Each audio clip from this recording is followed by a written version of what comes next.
Meu pai mudou o testamento do vovô enquanto ele estava morrendo. Você é só um professor, ele disse. Então a mensagem em vídeo do vovô foi exibida. Eu sou Jason Morrison, tenho 34 anos, e às 3 horas da manhã, descobri que meu pai havia tentado roubar toda a herança do meu avô moribundo me drogando ele. Tudo começou com uma ligação telefônica, o tipo de ligação que não apenas te acorda, mas detona seu sono, deixando uma cratera de pavor onde costumava haver paz. A tela do meu telefone projetava uma luz azul fantasmagórica no meu quarto escuro. 3 horas e 17, o nome na tela era Margarete. Meu coração martelava contra as costelas. Margarete era a enfermeira de cuidados paliativos do meu avô, uma mulher de profunda calma e competência. Para ela ligar nesse horário só podia significar uma coisa. Peguei o telefone. Margarete? Ele está. Jason, ela disse, e sua voz estava esticada, tensa com uma urgência não natural que eu nunca havia ouvido dela antes. Seu avô está pedindo por você. Ele estava há pouco. Acho que você deveria vir agora, o mais rápido que puder. As palavras não ditas pairavam no ar entre nós. Não há muito tempo. Estou indo, eu disse, já saindo da cama, tateando por minha calça jeans no escuro. Minha mente era um slideshow caótico de imagens do vovô Bill, ele me ensinando a andar de bicicleta no pavimento rachado da garagem dele, ele cheirando a tabaco de cachimbo e livros velhos enquanto me lia O Hobbit, ele, 2 anos atrás, sentado em um consultório médico estéril, absorvendo as palavras câncer pancreático com uma dignidade silenciosa que partiu meu coração. Pelos últimos 2 anos, aquela viagem de 40 minutos até sua antiga casa vitoriana havia se tornado um ritual, uma peregrinação. Eu era professor de inglês do ensino médio. Para meus pais, isso significava que eu era uma decepção, um homem desperdiçando seu potencial em um salário mísero. Mas para o vovô Bill, eu era um sucesso. Ele era minha âncora, meu defensor mais firme, a única pessoa na minha família que entendia que o valor de uma vida não é contabilizado em um extrato bancário. A viagem foi um borrão de ruas vazias e semáforos piscando amarelo no vazio. Cada marco parecia como o tic-tac de um relógio fazendo contagem regressiva. Continuei ensaiando minha despedida, as palavras que precisava dizer, a gratidão que precisava expressar por uma vida inteira de amor inabalável. Eu não estava pronto. Nunca estaria pronto. Quando virei na sua rua silenciosa e arborizada, uma visão perturbadora despedaçou minha névoa tomada pela dor. Lá, estacionado na garagem dele, sua pintura prateada parecendo obscena sob o brilho suave da luz da varanda, estava o Mercedes do meu pai. Meu pai, Richard Morrison, CEO da Morrison Real Estate Development. Ele não se dava ao trabalho de visitar há mais de um mês. Ele estava sempre fechando um grande negócio em Boston ou em reuniões consecutivas com investidores. Sua presença aqui, na calada da noite, era mais do que apenas inesperada. Parecia uma violação. Parecia predatório. Minhas chaves deslizaram na fechadura, o clique soando anormalmente alto no silêncio da madrugada. Empurrei a pesada porta de carvalho. A casa parecia errada. Normalmente, havia um zumbido baixo, a máquina de oxigênio, um filme clássico tocando na televisão. Esta noite, não havia nada. Uma quietude pesada e sufocante que parecia mais fria que o ar lá fora. A porta do escritório do meu avô, que havia se tornado seu quarto nas últimas semanas, estava entreaberta, derramando uma fina fatia de luz no corredor escuro. Conforme me aproximei, a porta se abriu mais e uma mulher que eu nunca havia visto saiu correndo. Ela era mais velha, talvez na casa dos 60, com um rosto ansioso e contraído e olhos que se moviam como pássaros assustados. Ela apertava uma pasta de couro contra o peito como se contivesse segredos de estado e praticamente correu pelo corredor, seu olhar fixo no chão, recusando-se a reconhecer minha existência enquanto escorregava pela porta da frente e desaparecia na noite. Um batimento cardíaco depois, meu pai e seu principal associado comercial, um bajulador chamado Victor Timbers, emergiram do escritório. Meu pai estava no processo de endireitar sua gravata de seda, seu rosto fixo em uma máscara de satisfação sombria. Ele parecia um homem que havia acabado de fechar um negócio particularmente difícil. Victor, por contraste, parecia pálido e enjoado, seus olhos arregalados e desfocados. Jason. Meu pai disse, sua voz ecoando com falsa surpresa. Ele sempre falava um pouco alto demais, como se para afirmar seu domínio sobre o próprio ar em uma sala. O que diabos você está fazendo aqui? Margarete me ligou, eu disse, meus olhos vasculhando além dele, para dentro do escritório. Ela disse que ele estava pedindo por mim. Onde ela está? Ele acenou com a mão de forma desdenhosa, um gesto que havia aperfeiçoado ao longo de uma vida inteira de ignorar detalhes inconvenientes. Ah, eu a dispensei por esta noite, a mandei numa missão. Estávamos apenas cuidando de alguns negócios finais da família para o papai, amarrando pontas soltas. Pontas soltas. A frase soava obscena. Passei por ele, meu ombro roçando seu terno caro. E foi então que vi. A cena que ficará para sempre gravada na parte de trás das minhas pálpebras.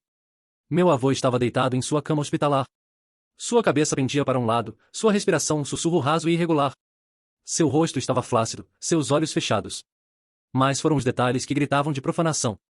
Na mesa de cabeceira, ao lado do seu copo d'água, estava uma caneta tinteiro nova e cara, uma marca que eu sabia que meu pai favorecia.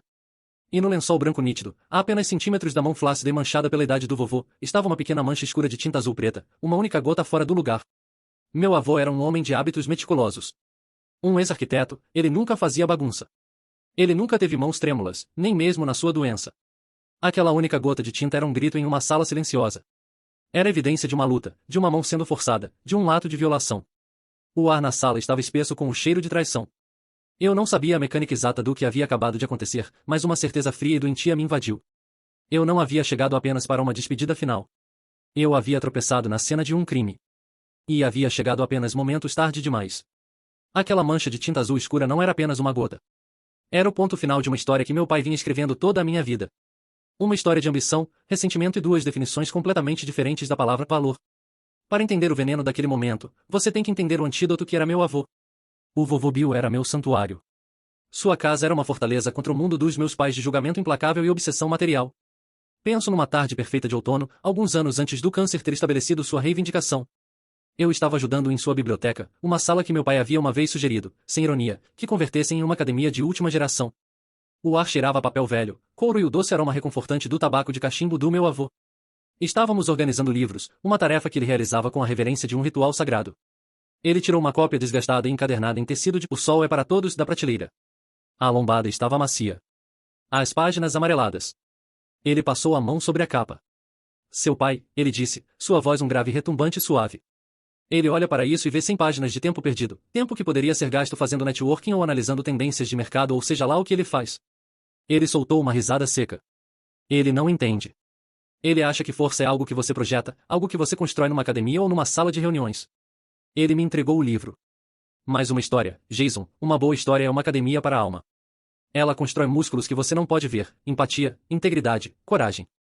Essa é a força real, o tipo que se mantém firme quando tudo mais desmorona. Nunca deixe ninguém te dizer que isso não é importante. Naquela tarde, sentado entre as histórias silenciosas e esperando, contei a ele sobre a minha. Contei sobre meus alunos na Northwood High, num distrito onde o conselho escolar sempre estava cortando orçamentos. Crianças que eram brilhantes, engraçadas e cheias de potencial, mas que estavam lendo anos abaixo do seu nível de série. Não porque não eram inteligentes, mas porque a vida havia sido dura com elas e ninguém nunca havia tomado tempo para colocar o livro certo em suas mãos e dizer que elas importavam. Enquanto eu falava, vi um fogo se acender nos olhos cansados do meu avô. Era a faísca de um homem que não apenas via problemas, mas via soluções. Bem, ele disse, batendo no joelho com uma força surpreendente. Isso não vai dar certo. Isso não vai dar certo de jeito nenhum. Vamos fazer algo sobre isso. E assim, o programa de leitura Morrison nasceu. Ele não apenas escreveu um cheque, ele estava envolvido. Ele veio comigo a um sebo e passamos horas escolhendo livros que ele achava que as crianças iriam amar. Aventuras, mistérios, histórias de azarões. Ele financiou tudo, dos livros às pizzas que tínhamos nas nossas reuniões semanais. Antes de ficar doente demais, ele vinha e sentava no fundo da minha sala de aula, uma presença silenciosa e imponente. As crianças, que frequentemente desconfiavam de adultos, o adoravam. Ele nunca falava com elas de forma condescendente. Ele perguntava o que elas achavam dos personagens, o que teriam feito no lugar deles. Ele estava construindo seus músculos de empatia, um livro de cada vez. Essa era sua ideia de um bom investimento. Esse era o legado que meu pai estava ativamente tentando apagar. Agora, contraste essa memória com o jantar de família um ano antes do diagnóstico. Era o aniversário da minha mãe, realizado na casa dos meus pais. A casa deles era um monumento ao sucesso do meu pai. Uma mansão minimalista e expansiva de vidro e aço que parecia menos como um lar e mais como uma galeria de arte onde a arte havia sido escolhida pelo seu preço. Minha mãe, Caroline, passou a maior parte da refeição detalhando o custo exorbitante de suas novas bancadas de mármore italiano. Eles tiveram que voar a laje de Carrara. Jason, você consegue imaginar? Ela havia dito, como se eu fosse incapaz de compreender tal extravagância. Meu pai, bebericando um vinho que provavelmente custava mais que meu salário semanal, decidiu que era hora do nosso passatempo familiar favorito, em dissecar minhas escolhas de vida. Eu estava conversando com Bob Henderson outro dia, ele começou, uma abertura clássica. O filho dele, você se lembra do Mark? Aquele que foi para a faculdade de Direito? Ele acabou de se tornar sócio na firma dele. 33 anos. Dirigindo um Porsche. Ele está cuidando do lado legal de um desenvolvimento comercial massivo no centro da cidade. Ele fez uma pausa, deixando a comparação pairar no ar. Então, Jason, como está indo o ensino? Ainda moldando mentes jovens? O sarcasmo era algo físico, um gosto azedo no ar. Está bom, pai, eu disse, focando em cortar meu pedaço de salmão mal passado. Acabamos de terminar O Grande Gatsby. Ah, sim, uma história sobre um homem que se fez sozinho e foi destruído por suas obsessões, meu pai disse com um sorriso malicioso. Você deveria prestar atenção nessa. Minha mãe se juntou então, sua voz pingando com falsa simpatia. Querido, nós apenas nos preocupamos. Seu pai trabalhou tanto para manter a reputação desta família, para construir um legado real. O salário de um professor. É uma profissão nobre, claro, mas não é substancial.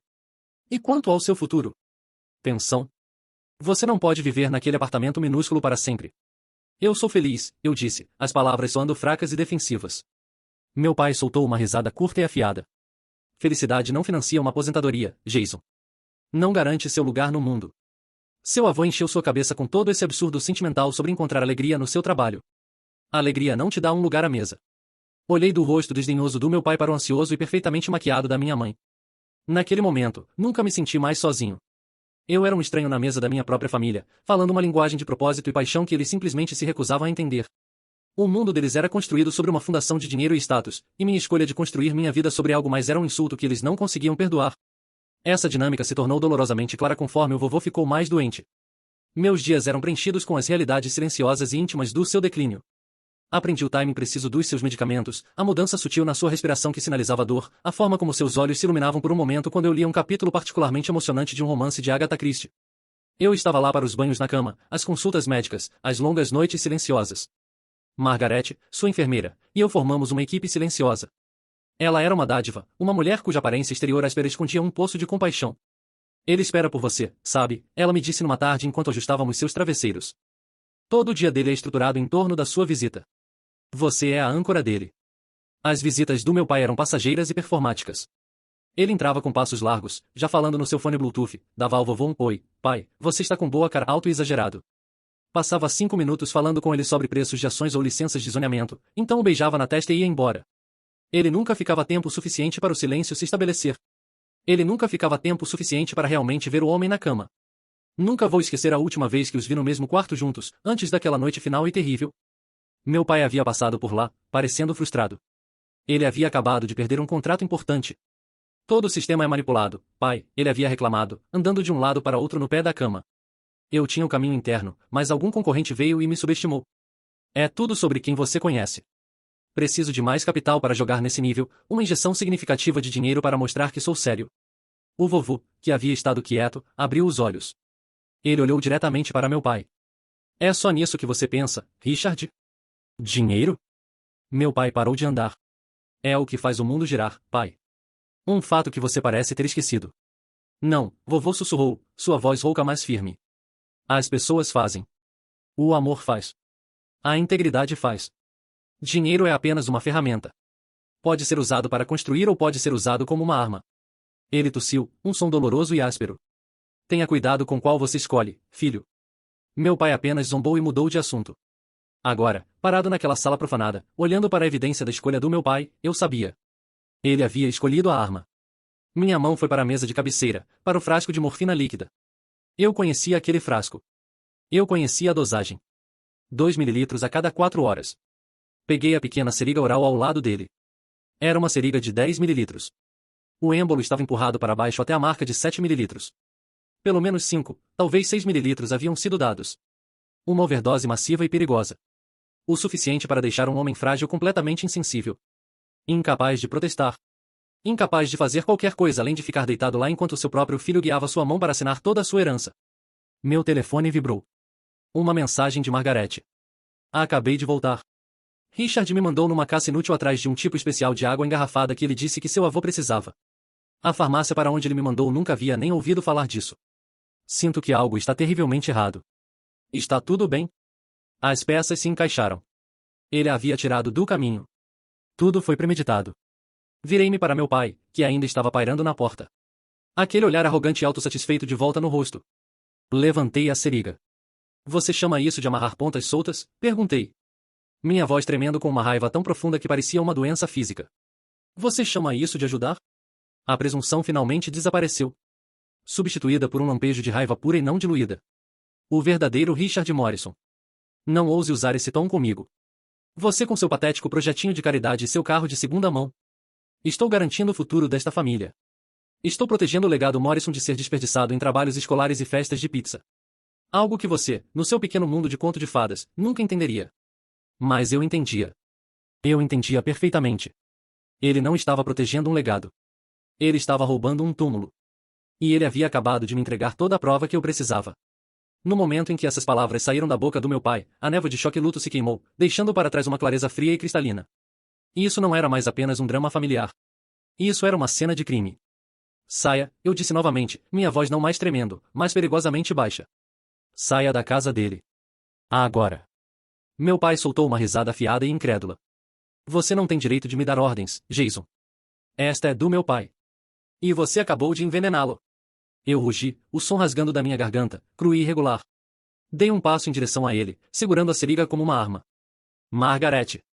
Eu gritei, minha voz ecoando pela casa normalmente silenciosa. Ligue para o 911. Agora. Ouvi seus passos frenéticos, e então ela estava na porta, seu telefone já pressionado contra o ouvido. Seus olhos, arregalados com horror profissional, saltaram da seringa na minha mão para o rosto flácido do meu avô, para a expressão subitamente apavorada do meu pai. A máscara do CEO havia sumido, substituída pelo rosto de um criminoso comum pego em flagrante. Foi um erro, ele gaguejou, recuando. Eu li errado a dosagem. Ele estava com tanta dor. Eu estava apenas tentando ajudar. Ele estava dormindo tranquilamente quando saí uma hora atrás, a voz de Margaret foi afiada, cortando suas mentiras. Tenho seus níveis de dor no gráfico. Ele não precisava de nada. Ela voltou sua atenção para o telefone. Sim, preciso de uma ambulância e um policial na rua é o 112. Possível overdose intencional. O paciente é William Morrison. O filho, Richard Morrison, está no local. A menção da polícia enviou um choque visível através do meu pai. Ele agarrou Victor Chambers, que havia estado congelado no corredor como um cervo nos faróis. Estamos indo, ele sibilou, sua voz um sussurro venenoso. Mais os documentos. O tabelião. Victor gaguejou, seu rosto pegajoso de suor. Ele parecia que ia vomitar. Temos a assinatura, meu pai rosnou, seus olhos escuros com ameaça. É tudo que importa. Vamos. Ele não era mais um filho enlutado ou um CEO poderoso. Ele era um animal encurralado, interessado apenas na fuga. Ele praticamente empurrou Victor em direção à porta. Quando eles passaram correndo por mim, os olhos aterrorizados de Victor encontraram os meus por um segundo fugaz. Ele abriu a boca, um apelo silencioso por absolvição, e um único sussurro desesperado escapou de seus lábios. Eu não sabia sobre a morfina, juro por Deus. E então eles foram embora, a porta da frente batendo atrás deles, deixando um vórtice de silêncio e o cheiro enjoativamente doce da colônia do meu pai. As próximas horas foram um borrão de pesadelo de luzes piscando, paramédicos e as perguntas calmas e medidas de um policial. Dr. Patel, o médico de cuidados paliativos do meu avô, chegou, seu rosto uma máscara sombria. Eles trabalharam rapidamente, estabilizando o vovô, mas o dano estava feito. A overdose no seu sistema já comprometido é um choque profundo.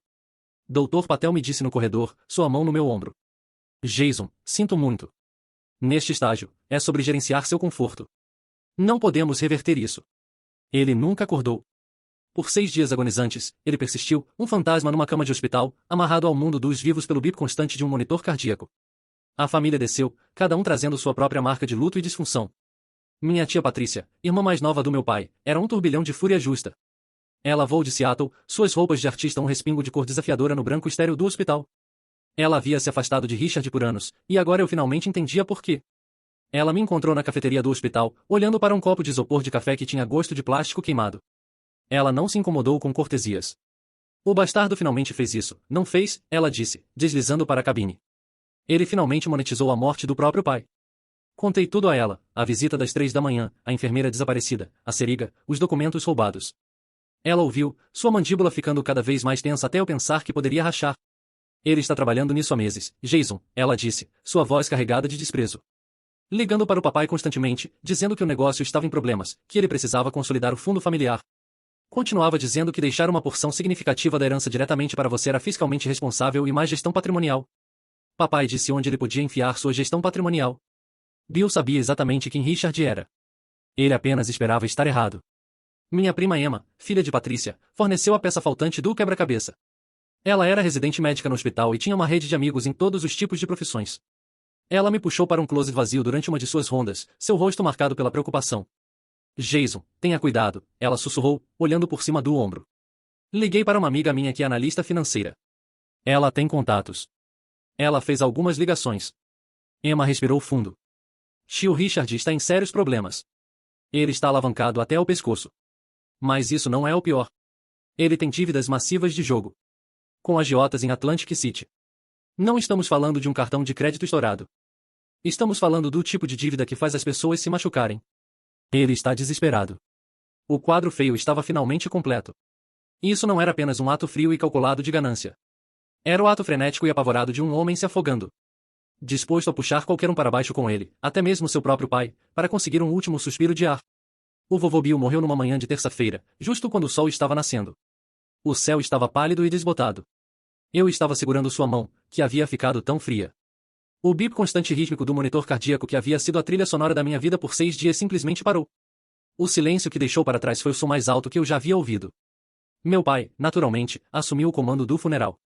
Foi sua última, e talvez maior, performance. Ele interpretou o papel do filho enlutado com uma convicção digna de Oscar.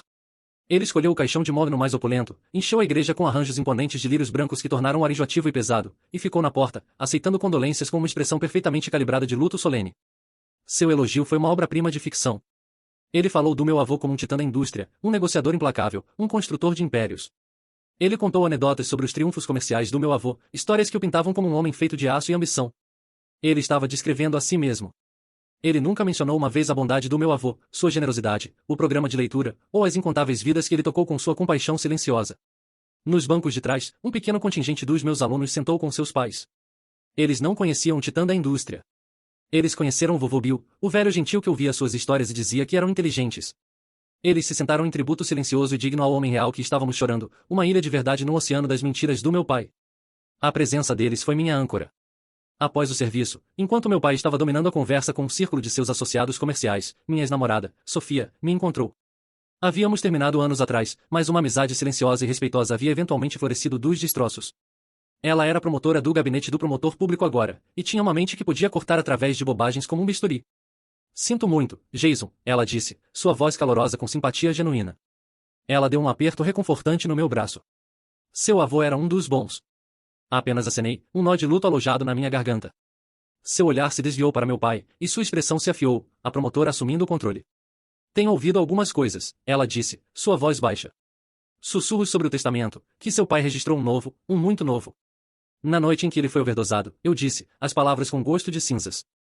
Os olhos de Sofia se estreitaram em fendas. Ok, isso não é apenas um sussurro, isso é uma sirene. Um testamento executado sob essas circunstâncias por um beneficiário que administrou diretamente uma dose suspeita de medicação. Isso não é apenas legalmente questionável, Jason, isso é um convite aberto para uma investigação criminal. Registrar um testamento fraudulento é crime, e isso é antes mesmo de chegarmos às acusações de abuso de idosos. Suas palavras foram como um respingo de água fria. Ela não estava apenas oferecendo simpatia, ela estava oferecendo uma arma, um caminho a seguir. 2 dias depois, a declaração oficial de guerra chegou, um envelope nítido de cor creme com o timbre de um escritório de advocacia elegante do centro da cidade que eu nunca havia ouvido falar. Era um aviso formal de que o último testamento de William P. Morrison havia sido registrado no Tribunal de Sucessões. Nomeava Richard Morrison como único executor e beneficiário de toda a propriedade. Meu nome apareceu apenas uma vez, numa única linha cruel que eu sabia que meu pai provavelmente havia escrito ele mesmo. Para meu amado neto, Jason, para quem desejo tudo de bom, deixo meu amor e encorajamento. Ele não havia apenas roubado a herança. Ele havia usado o amor do meu avô como arma, torcendo num tapinha final e desdenhoso na cabeça. Lendo essa linha, o luto no meu coração se endureceu em aço. Isso não estava acabado.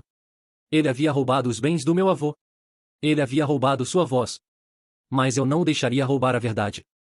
Peguei meu telefone e disquei o número de George Harris, o único homem que meu pai, em sua arrogância, provavelmente havia esquecido. O advogado do meu avô. O amigo do meu avô. Minha última esperança. As 2 semanas que se seguiram foram uma aula magistral em guerra psicológica. Meu pai, armado com seu testamento recém-registrado, se movia com a confiança predatória e rápida de um tubarão que sabe que sua presa está sangrando. Ele agiu como se toda a questão estivesse resolvida. Ele ligou para meu tio Robert na costa oeste para discutir a reestruturação do fundo familiar e a liquidação de ativos com baixo desempenho para criar mais liquidez para novos empreendimentos. Ele já estava gastando dinheiro. Ele e minha mãe até tiveram a audácia de convidar tia Patrícia para jantar, uma tentativa transparente e desajeitada de gerenciar a imagem da família. Minha tia me contou sobre isso no telefone mais tarde, sua voz fervendo. Ele deslizou um cheque pela mesa para mim, Jason, de $10.000. Ele chamou de lembrança sentimental da propriedade do papai. Ele esperava que eu fosse grata, que me calasse e fosse embora. O que você fez? Perguntei. Deslizei de volta, ela disse. Disse que ele podia pegar sua lembrança e seu luto falso e enfiar onde não bate sol. Não acho que Caroline vai me convidar de volta para a sobremesa tão cedo. Enquanto meu pai estava interpretando o papel do novo patriarca benevolente, eu estava me preparando para a guerra. Minha primeira reunião com George Harris foi em seu escritório, um santuário de ordem e dignidade silenciosa que parecia um mundo distante da existência barulhenta e arrogante do meu pai. O escritório cheirava a livros velhos e cera de limão, exatamente como o escritório do vovô Bill. George era um homem no final dos seus 70 anos, mas seus olhos eram claros e afiados, não perdendo nada. Ele havia sido advogado do meu avô por 45 anos. Mais que isso, ele havia sido seu confidente, seu parceiro de xadrez, seu amigo. Sentei numa poltrona de couro gasta em frente à sua mesa maciça de carvalho e expus toda a história sórdida. A ligação das 3 da manhã, a tabeliã fugindo com olhos aterrorizados. Victor Chambers, o sussurro desesperado de desculpas. A seringa, o Novo Testamento registrado por um advogado que eu nunca havia ouvido falar. Falei por 20 minutos seguidos, as palavras se derramando numa torrente de luto e raiva. George ouviu sem interrupção. Ele não tomou notas. Ele apenas me observou. Seus dedos entrelaçados sob o queixo, sua expressão calma e ilegível. Quando finalmente fiquei sem palavras, o silêncio na sala era pesado. George, implorei, o desespero cru na minha voz. Por favor, me diga que podemos lutar contra isso. Por favor, me diga que ele não pode se safar. Ele soltou um suspiro longo e lento. Jason, seu pai tem um documento assinado. É testemunhado. É reconhecido em cartório. Seus advogados, e ele terá os melhores, vão pintar um quadro de um homem moribundo que teve um momento final de clareza e decidiu consolidar seu legado comercial nas mãos de seu filho experiente.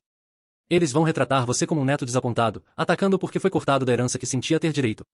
No tribunal, frequentemente se resume a quem conta a história mais convincente. A lasca de esperança a qual eu estava me agarrando começou a se dissolver. Então é isso?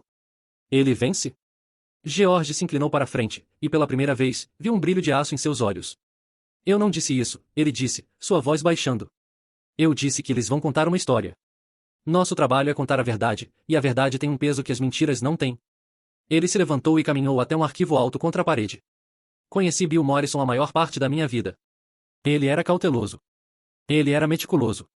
Ele estava 10 passos à frente de todos, especialmente de Richard.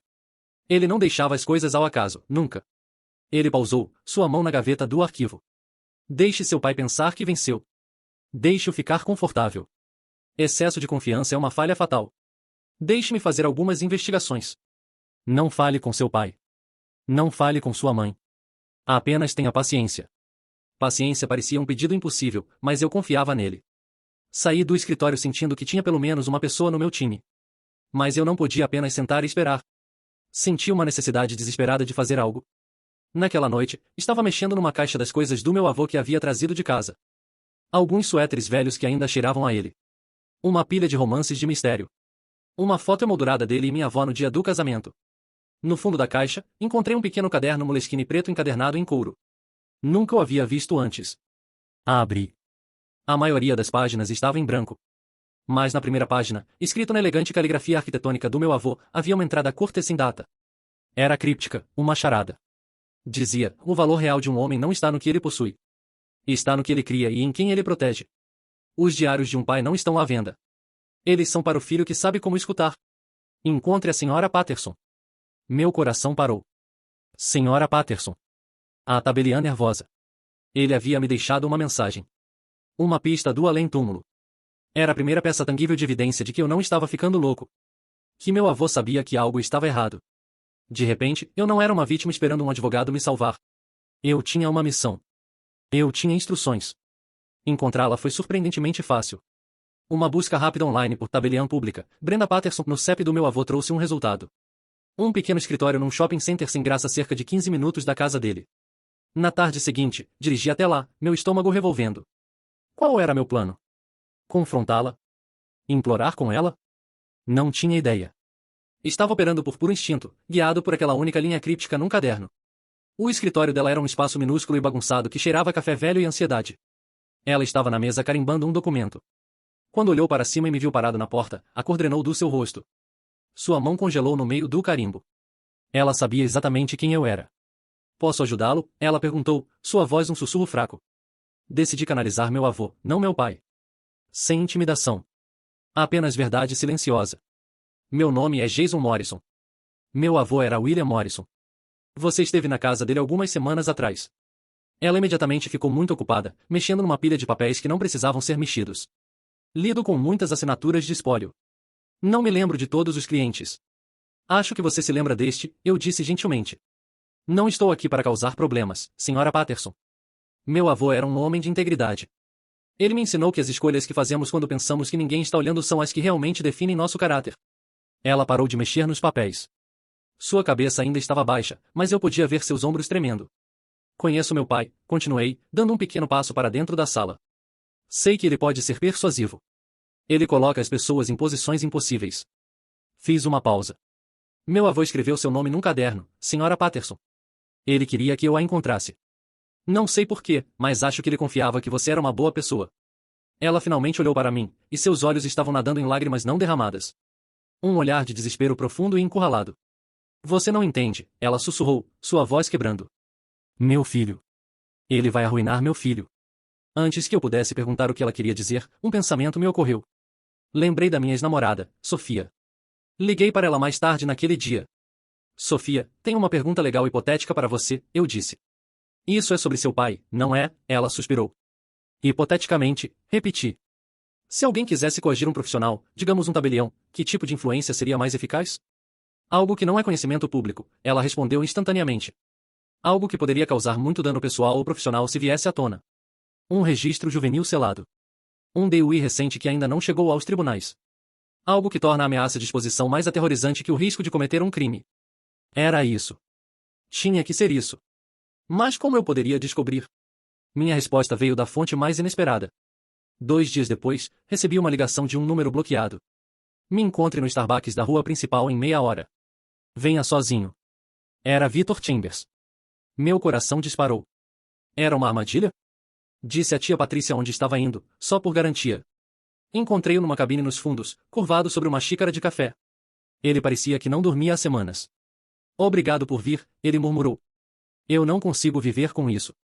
Ele deslizou um pedaço de papel dobrado pela mesa. Este é o nome do filho de Brenda Patterson e seu número de caso. Seu pai tinha um investigador particular cavando seu registro juvenil selado. Uma acusação estúpida de pegar carros emprestados quando ele tinha 16 anos. Richard ia usar isso para expulsá-lo do programa de educação da universidade. O garoto quer ser professor.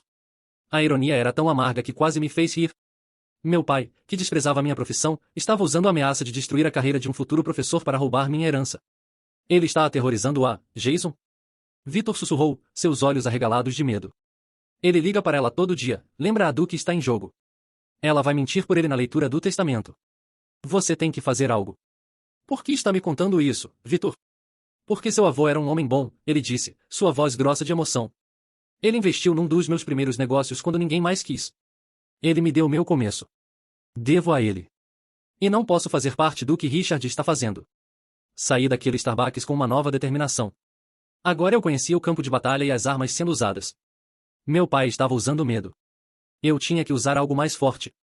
No dia antes da leitura do testamento, voltei ao escritório da Sra. Patterson. Não mencionei seu filho. Não mencionei Victor. Apenas coloquei uma pequena foto emoldurada na mesa dela.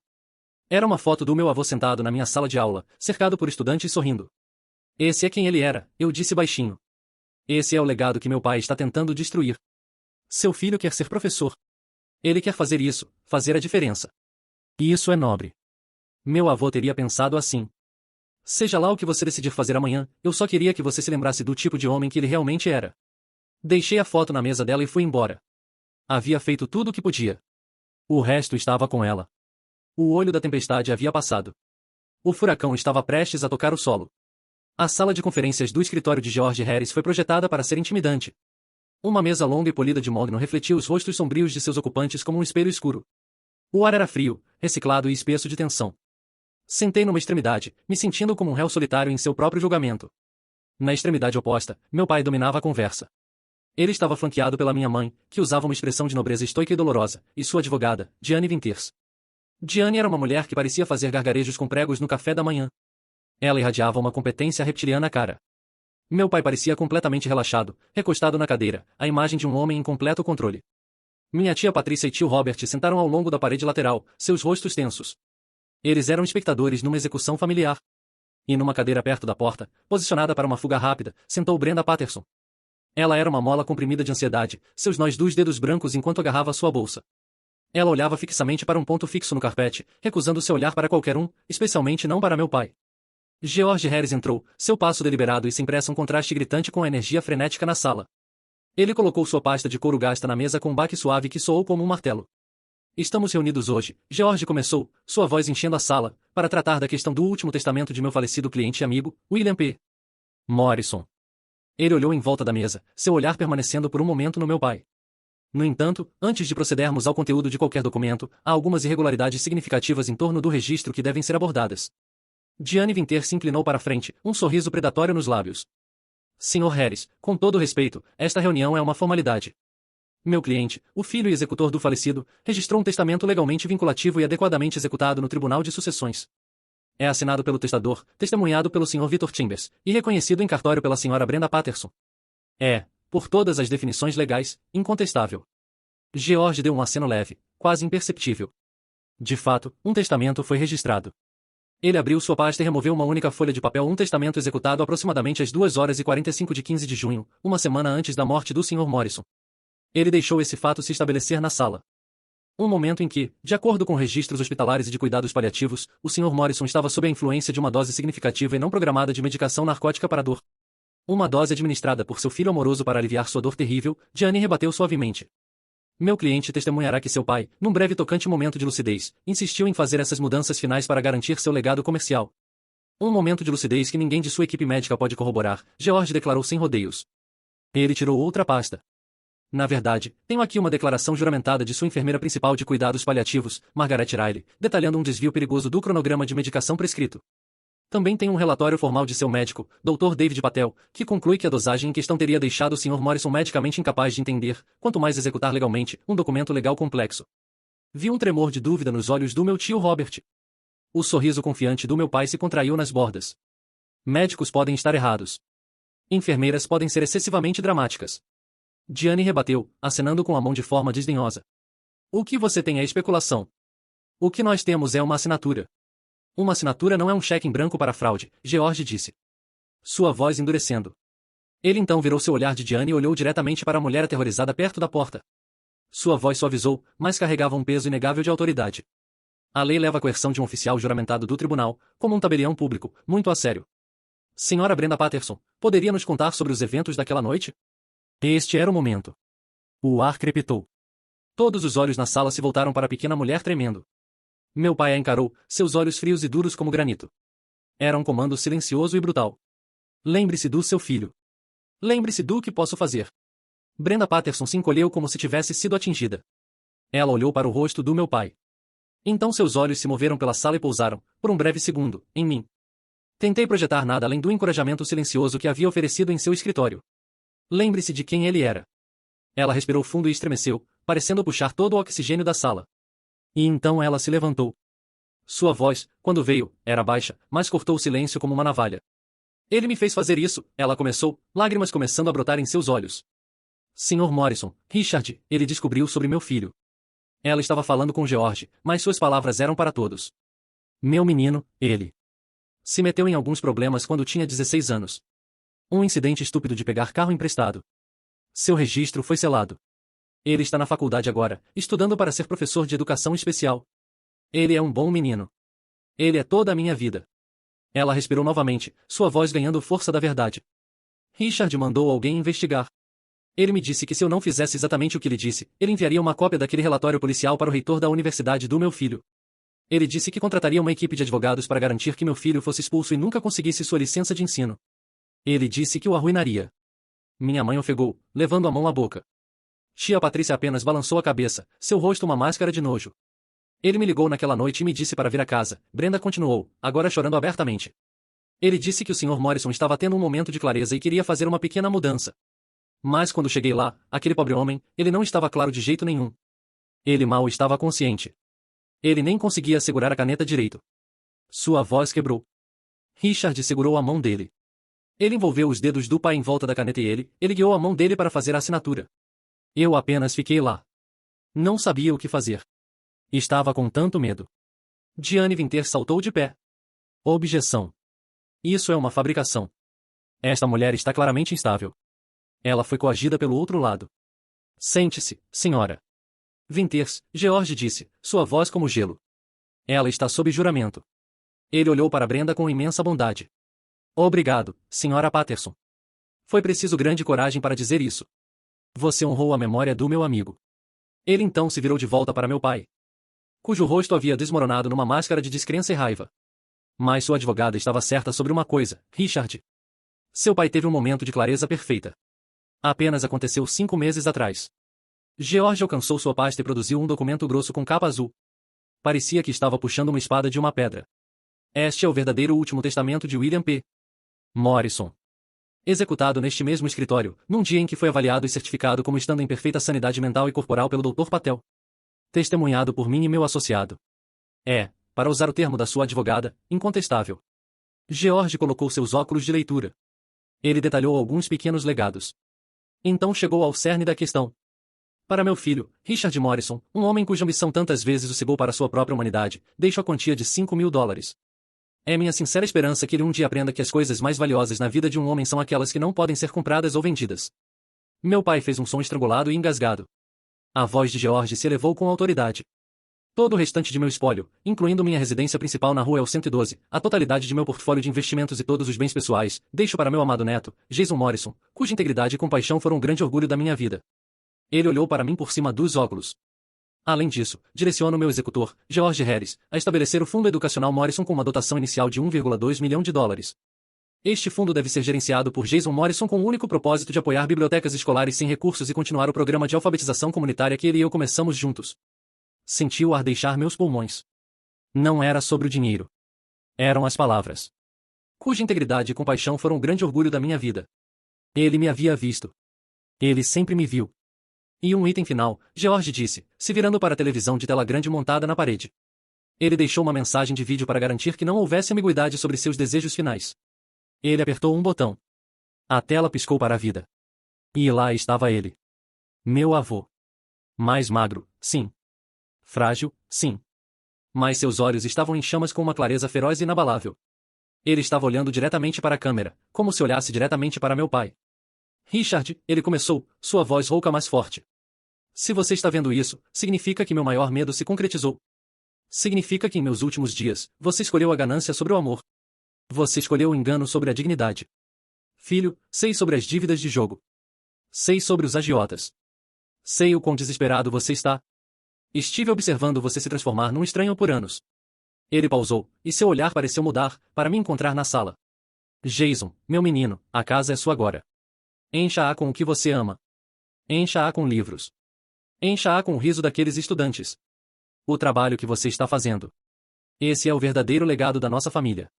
Nunca se esqueça de que criou mais valor no mundo do que qualquer desenvolvimento imobiliário jamais poderia. Ele se virou de volta para enfrentar meu pai uma última vez. Sua expressão suavizando numa de profunda tristeza de partir o coração. E Richard, apesar de tudo, eu te perdoo.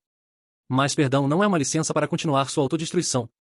Perdão não significa permitir seus piores impulsos. Procure ajuda, filho, antes de perder algo mais precioso que dinheiro. Antes de perder sua alma. A tela ficou preta. O silêncio que se seguiu foi absoluto, um vácuo perfeito. Então, com um gemido gutural horrível, meu pai se inclinou para a frente da cadeira, sua cabeça batendo na mesa de mogno com um baque nauseante antes de escorregar para o chão numa pilha sem ossos. Enquanto minha mãe gritava seu nome, Sofia, minha ex-namorada, que havia estado sentada silenciosamente no fundo da sala o tempo todo, se levantou. Ela caminhou calmamente para a frente, sua compostura de promotora absoluta. Ela olhou para baixo para a forma desmoronada do meu pai. Registrar um testamento fraudulento é crime, ela disse, sua voz clara e fria como gelo. Abuso financeiro de idosos carrega uma sentença de prisão obrigatória neste estado. Sugiro que arranje um advogado criminalista para ele. Imediatamente. A tempestade não havia apenas quebrado, ela havia desencadeado um tsunami. E meu pai estava se afogando nos destroços de sua própria criação. As consequências imediatas foram puro pandemônio. Minha mãe estava histérica. Ajoelhada no tapete caro ao lado da forma inconsciente do meu pai.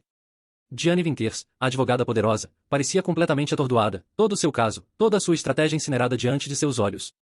Tio Robert correu para o lado do meu pai, tentando afrouxar sua gravata, seu rosto uma tela de confusão e horror nascente. No meio do caos, Victor Chambers, o homem que havia sido cúmplice silencioso do meu pai, finalmente quebrou seu silêncio. Ele se levantou, todo o seu corpo tremendo, e se dirigiu a George Harris, embora seu olhar estivesse fixo em mim. Ele me prometeu uma parte, Victor disse, sua voz grossa de vergonha e alívio. 10%, disse que era uma taxa de descoberta para um novo investidor. Estou com muitos problemas financeiros. Ele sabia disso. Ele disse que tudo o que eu tinha que fazer era testemunhar uma assinatura, e se algum dia surgisse, apenas dizer que o Sr. Morrison parecia bem, apenas cansado. Ele engoliu seco, seu pomo de Adão subindo e descendo. Juro pela vida dos meus filhos, eu não sabia sobre a morfina. Vi ele dar algo ao pai, mas ele disse que era apenas sua medicação programada para a dor. Nunca teria feito parte disso. Nunca. Sua confissão espontânea, corroborando o testemunho de Brenda Patterson, foi o tijolo final e irrefutável na parede de evidências contra meu pai.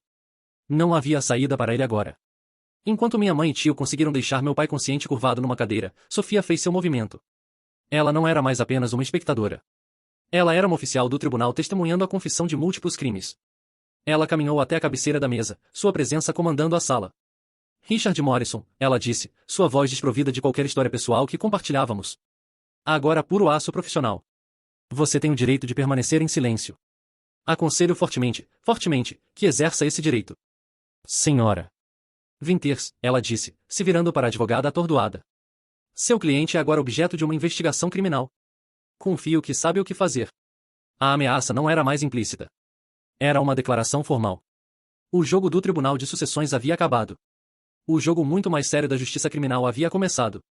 As semanas que se seguiram foram uma maratona extenuante de procedimentos legais e dinâmicas familiares fraturadas. Meu pai, despojado de seu poder e bravata, parecia encolher diante dos meus olhos. O titã da indústria havia sumido, substituído por um velho assustado e quebrado enfrentando a possibilidade muito real de passar seus anos restantes numa cela de prisão.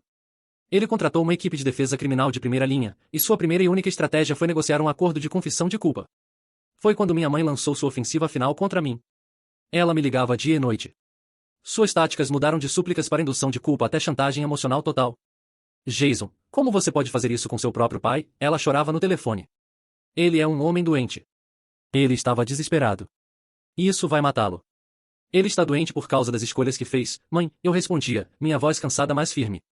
Pense no nome da família. O escândalo. Todo o trabalho duro do seu pai, toda a sua vida, arrastada pela lama. Você tem que dizer ao promotor público para ter misericórdia. É a coisa cristã a fazer. A coisa cristã a fazer teria sido não drogar o próprio pai para roubar uma herança, eu rebati, minha paciência finalmente estourando. Você estava lá, mãe. Você sabia. Você ficou parada e deixou acontecer. Houve um momento de silêncio atordoado do outro lado da linha. Eu estava apoiando meu marido, ela gaguejou. Não, eu disse. E as palavras pareceram vir de um lugar de força que eu nunca soube que possuía. Você estava permitindo um criminoso. Você escolheu um estilo de vida sobre uma pessoa. Não vou interferir no processo legal. Papai precisa ser responsabilizado por suas ações. É a única forma de ele algum dia mudar. Desliguei, e pela primeira vez na minha vida, não senti nenhum pingo de culpa por desapontar ela. Havia finalmente me libertado de sua teia de lealdade tóxica. Havia escolhido os valores do meu avô sobre suas demandas. O acordo de confissão, quando veio, foi severo, mas o manteve fora da prisão. Sofia explicou que sua idade e falta de antecedentes criminais eram fatores atenuantes, assim como sua disposição de se declarar culpado das acusações mais sérias. Ele se declarou culpado de uma acusação de abuso financeiro de idosos e uma acusação de tentativa de registrar um documento fraudulento no tribunal. A sentença foi uma humilhação pública e uma execução financeira. 5 anos de liberdade condicional intensiva. Ele foi designado uma tornozeleira eletrônica pelo primeiro ano. Ele foi legalmente obrigado a frequentar reuniões de jogadores anônimos 3 vezes por semana e submeter-se a terapia individual intensiva. Ele foi ordenado a pagar restituição financeira total ao espólio por todas as taxas legais incorridas, uma quantia que eliminou quase cada centavo que lhe restava. Ele teve que realizar 2.000 horas de serviço comunitário. E, talvez o maior golpe ao seu ego, ele foi forçado a renunciar ao seu título de CEO, seu assento em múltiplos conselhos corporativos, e suas licenças imobiliárias e de corretagem permanentemente. Foi proibido de atuar em capacidade fiduciária novamente. Ele foi, para todos os efeitos, aniquilado profissional e financeiramente. Meu tio Robert, um homem quieto e decente que havia ficado horrorizado com as ações de seu irmão, foi nomeado pelo conselho para assumir como CEO da Morrison Real Estate Development. Seu primeiro ato foi emitir uma declaração pública pedindo desculpas pelas falhas éticas da liderança anterior e prometendo uma nova era de transparência e integridade. A última vez que vi meu pai durante esse período foi quando fui à casa dos meus pais pegar algumas caixas das minhas coisas velhas. A casa já estava à venda, uma câmara de eco de sua grandeza anterior. A maior parte da mobília ostentosa havia sumido, substituída por pequenas etiquetas brancas de uma empresa de venda de espólio. Encontrei-o sozinho na sala de estar cavernosa, olhando pelas janelas do chão ao teto para o gramado bem cuidado que ele não mais possuiria. Ele parecia 20 anos mais velho. Seu terno caro substituído por uma camisa polo simples e calças casuais. Ele parecia pequeno. Ele se virou quando entrei na sala. Jason. Sua voz era um sussurro rouco. Pai. Ficamos lá pelo que pareceu uma eternidade, o silêncio espesso com palavras não ditas, com anos de ressentimento e mal-entendido. Sinto muito, ele finalmente conseguiu dizer, as palavras engasgando em sua garganta. Ele não conseguia me olhar nos olhos. Apenas olhava para um ponto no chão. Por tudo. Eu não tinha um grande discurso preparado. Não tinha palavras de condenação ou perdão. Apenas tinha a verdade. Eu sei, eu disse. Ele finalmente olhou para cima, seus olhos vítreos. Seu avô. Ele era 2 vezes o homem que eu sou. Sim, eu disse baixinho. Ele era. Não houve abraço. Não houve reconciliação cinematográfica. Foi apenas um reconhecimento quieto, doloroso e necessário de uma verdade da qual ele havia passado a vida inteira fugindo. Não era perdão, ainda não. Mas era um começo. Quando saí daquela casa, deixando as chaves no balcão, não senti a emoção da vitória ou a satisfação da vingança. Apenas senti uma sensação profunda e silenciosa de paz. O furacão havia passado. O terreno estava limpo. Era hora de começar a construir. O ano seguinte foi um ano de reconstrução, tanto literal quanto figurativamente. A grande casa vitoriana na Rua El, um lugar que havia guardado tantas memórias conflitantes de amor e negligência, precisava de uma nova alma. Precisava respirar novamente. Minha primeira ligação foi para o mais improvável dos empreiteiros, Victor Chambers. Após seu testemunho, Victor havia se tornado um pária na comunidade imobiliária. Havia perdido seu emprego, sua reputação e, ele me disse, seu autorrespeito. Ele me ligou algumas semanas após a sentença, sua voz hesitante. Jason. Sei que não tenho direito de pedir nada, ele havia dito. Mas preciso fazer algo para me redimir. Não apenas para os tribunais, mas para mim mesmo. Sou um carpinteiro bastante decente. Costumava fazer isso na faculdade.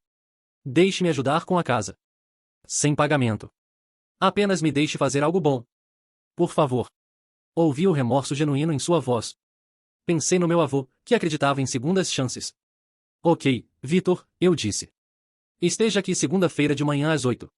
Nosso primeiro ato de transformação foi pegar uma marreta e derrubar a parede separando a sala de estar formal e sufocante da sala de jantar igualmente sufocante. Derrubar aquela parede pareceu simbólico, como se estivéssemos quebrando as barreiras do passado da minha família. Passamos meses transformando aquele espaço cavernoso num refúgio ensolarado e acolhedor. Construímos estantes do chão ao teto como as do escritório do meu avô. Pintamos as paredes de um amarelo manteiga alegre. Enchemos o espaço com poltronas confortáveis e desiguais que encontramos em brechós e mesas resistentes para as crianças fazerem dever de casa. A inauguração da biblioteca comunitária e centro de leitura William Morrison foi 6 meses depois. Não era o salão silencioso e sagrado que minha mãe teria projetado. Era gloriosamente, maravilhosamente barulhento. Estava cheio da cacofonia da vida.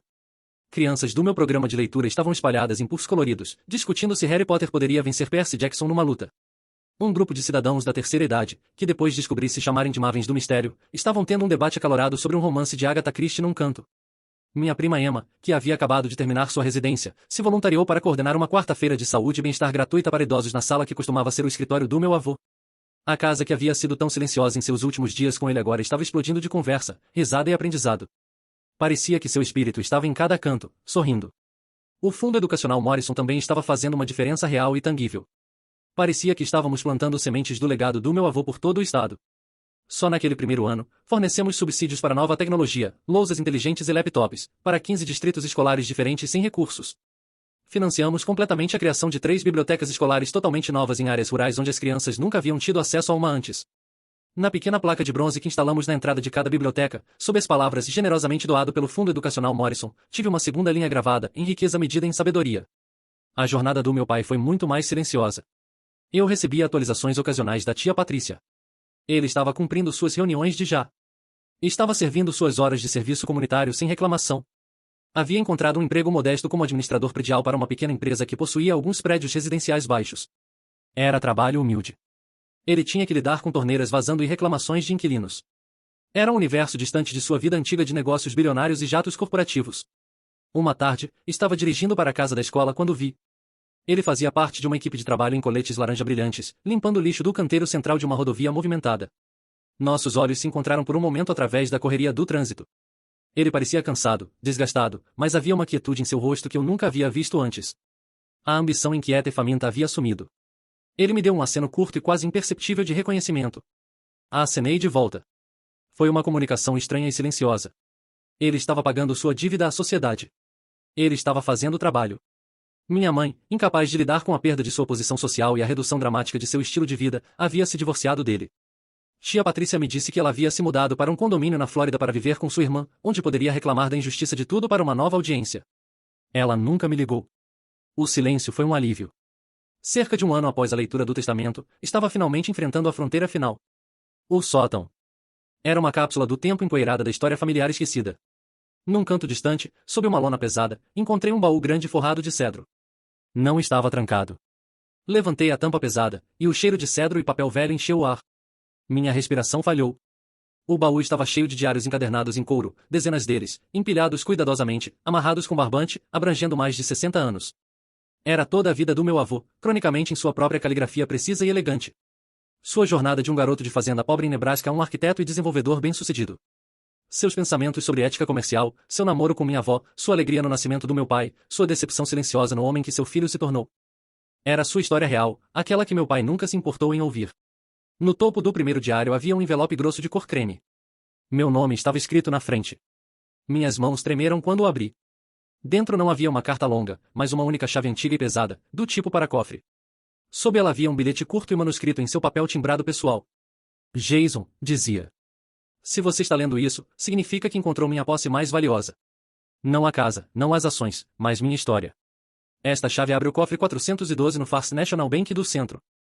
Seu nome está na conta há anos. O que você encontrará dentro não é mais riqueza, mas mais verdade. É o resto da história. As partes que nem sempre se podia dizer em voz alta. Considere sua verdadeira herança. Escondido atrás do bilhete havia um recorte de jornal amarelado, uma entrevista com meu avô de uma revista comercial publicada nos anos 1980. Nunca o havia visto antes. A pergunta final do repórter era: Sr. Morrison, você construiu um império imobiliário incrível. O que considera sua maior conquista? Esperava que sua resposta fosse sobre algum prédio marcante ou um negócio que quebrou recordes. Mas ele havia respondido diferentemente, e havia sublinhado sua resposta em tinta vermelha para que eu não pudesse perdê-la. Sua resposta foi: e minha maior conquista é saber que criei um filho que entende que tempo é mais valioso que dinheiro. Porque tempo é a única moeda que você só pode gastar uma vez. Sentei lá no chão empoeirado do sótão, a chave pesada na minha palma, e chorei. Não de tristeza, mas com uma sensação profunda e avassaladora de amor e compreensão. Todos aqueles anos me sentindo como uma decepção. Todas aquelas vezes que meus pais me fizeram sentir pequeno pelas minhas escolhas. Ele não estava falando do meu pai naquela entrevista. Ele estava falando de mim. Ele sempre me viu. Ele sempre soube. Os diários eram sua história. A casa era seu presente. Mas a chave era seu ato final e definitivo de confiança. Passaram-se 5 anos desde o dia em que meu pai desmoronou naquela sala de conferências. 5 anos desde que minha vida foi irrevogavelmente alterada. A Biblioteca Comunitária William Morrison não é mais apenas uma biblioteca. É o coração pulsante do bairro. O programa de leitura que comecei com o vovô se tornou um modelo para todo o distrito, e agora passo metade do meu tempo treinando outros professores sobre como implementá-lo. A vida está plena. É significativa. É boa. Nunca me tornei o CEO que meu pai queria que eu fosse. Ainda dirijo um carro usado sensato. Meu salário de professor ainda é modesto. Mas sou, por qualquer medida que realmente importa, um homem muito rico. Sou rico em propósito, rico em comunidade, rico no conhecimento de que estou vivendo uma vida que honra o homem que mais importava para mim. Na minha mesa na escola, ao lado de uma caneca lascada cheia de canetas, mantenho a caneta tinteiro cara que meu pai usou naquela noite. É um memorial estranho, eu sei. Está vazia de tinta, mas serve como um lembrete poderoso e diário.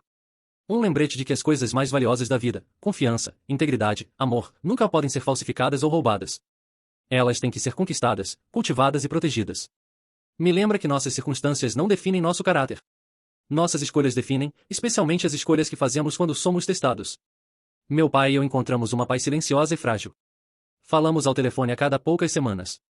As conversas são frequentemente desajeitadas, contornando as bordas do abismo vasto e doloroso do nosso passado. Mas são honestas.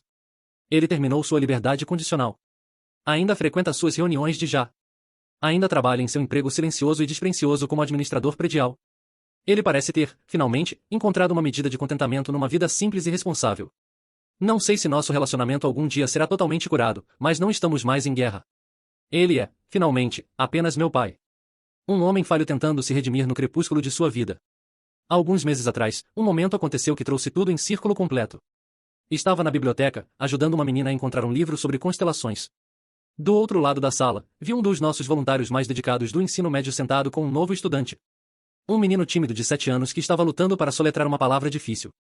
O voluntário foi paciente, gentil e incrivelmente encorajador.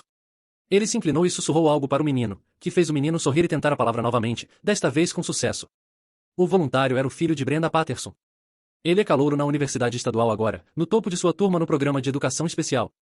Ele se voluntária na biblioteca 3 tardes por semana. Ele olhou para cima e me viu observando, e me deu um sorriso caloroso e genuíno. Naquele momento simples e silencioso, vi o belo e poderoso efeito dominó de uma única escolha. A escolha de lutar pelo que era certo. A escolha de liderar com empatia ao invés de raiva. A escolha de acreditar na bondade dos outros.